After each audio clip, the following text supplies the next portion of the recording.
Alors aujourd'hui, on va parler contrôle vs lâcher prise, parce que lâcher prise, tout le monde en parle tout le temps, et la question se pose vraiment, et à plein d'endroits, avant, pendant et après la compétition, ou la situation en jeu.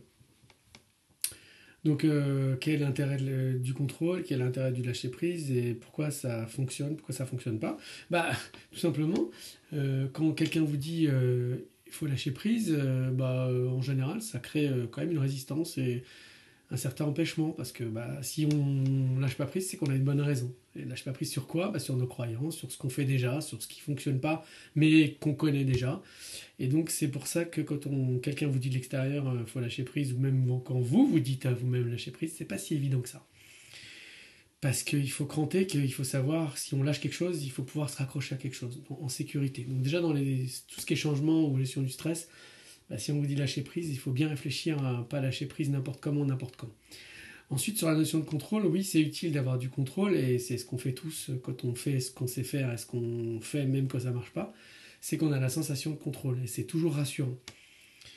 Et quand on définit un objectif, par exemple, c'est vrai que on se raccroche à des repères, des contrôles, des visus. Dans le visuel, dans le visu, on voit ce qu'on peut faire, ce qu'on va faire, ce qu'on va pouvoir atteindre. Sauf qu'en fait, si le contrôle se rigidifie, ça peut créer un manque de souplesse par rapport aux aléas. Donc le contrôle, c'est bien sur certains points, à certains moments. Alors, par exemple, le contrôle sur la discipline, sur ce qui dépend de nous. Donc ça, c'est super, parce que ça va nous permettre de réguler les actions qui dépendent de nous à certains moments de l'agenda.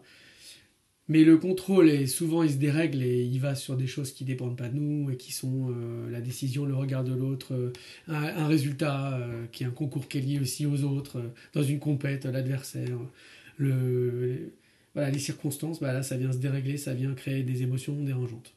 Donc, contrôler, oui, sur ce qui dépend de nous à certains moments, s'adapter le plus souvent possible, et lâcher prise quand vraiment il le faut, et qu'on a ces crans et ces perspectives qui nous permettent de continuer à changer en sécurité.